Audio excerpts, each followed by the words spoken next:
दुःख म्हणजे खूप वेदना देणारं नसतं रे.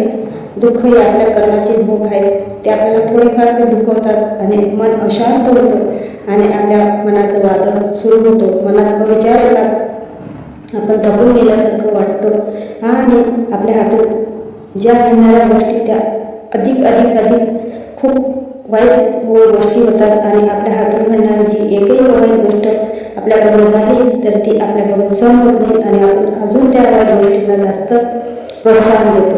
तेही आपल्याला करायचं नाही बाळा. दुःख हे आपल्यावर असेल आलेलं तर संकट जरी असलं ना तरी ते आपल्या सहनशीलतेचं आणि मानसिकतेचं कसोटी असते. म्हणून लक्षात ठेवा आणि या कसोटीला सामोरं कसं जायचं हे आपल्यावर अवलंबून असतं. ज्यांच्या आयुष्यात संकट असतं जे जास्त येत असतात त्याचीच ती कुवत पाहून येत असतात. तुमच्या ती कुवत आहे म्हणून संकट सुद्धा म्हणतात की आपण याची परीक्षा घेऊ. कारण प्रत्येकात ही सहनशक्ती नसते बाळा. ह्याच उत्तम उदाहरण म्हणजे हिरा हा टाकीचा आणि घाव सोचून मगच तयार होतो स्वामी म्हणतात. म्हणजे माझे जे ध्येय असतं ते मी तुम्हाला सांगणार ना. जो वादळ होऊ शकतो तो स्वतःला पेरू शकतो. म्हणूनच नशिबाला बसत बसण्यापेक्षा संकटांना परिस्थितीला सामोरं जायचं आणि आपल्या सुखाच्या वाटेला आपण नकळत कुठेतरी पार लावू हे आपल्या मनात ठेवायचं.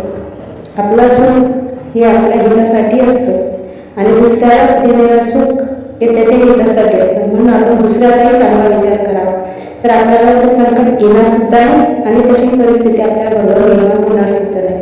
म्हणून आपण जर दुसऱ्यांना दुःख देत आहोत तर आपल्यालाही वाटेल दुःखच येणार बाळांनो. म्हणून कोणाच्या चेहऱ्यावर आसू कसं येईल आणि त्याचे आसू आपण कसे पुसू हे लक्षात ठेवायचं. हसू जर त्याच्या चेहऱ्यावर आलं तर समजायचं आपण याचा दुःखाचा भाग बाजूला केला. याच्या सुखात आपण शामिल झालो तर आपल्या नशिबात याच्यापेक्षा थोडंफार तरी आपल्या आयुष्यात सुख निर्माण होईल आणि महाराज आपल्या आयुष्यात काहीतरी चांगलं निर्माण करतील अशी अपेक्षा ठेवून आपण आपली सेवा करत राहायची बाळा. आणि दुःखाला कधी घालवायचं नाही. ऊन असतं ते ऊन दुसऱ्या दिवशी सुद्धा येतच. सूर्याला उगवतोच. रात्र तशी राहत नाही, अंधार कायम राहत नाही. म्हणून अंधारातून आपल्याला सूर्याकडे जायचं असेल तर अंधार पार करून त्याला चिरून आपण सूर्याकडे जातो. सूर्य राहला की आपण अजून परत अंधारात येतो.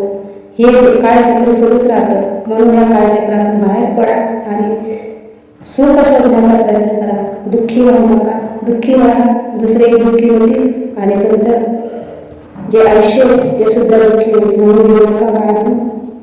सुखी राहा, आनंदी राहा आणि दुसऱ्यांनाही सुख द्या. सेवा करा, सेवेकरी राहा. घेऊ नका. मी सदैव तुमच्या पाठीशी आहे.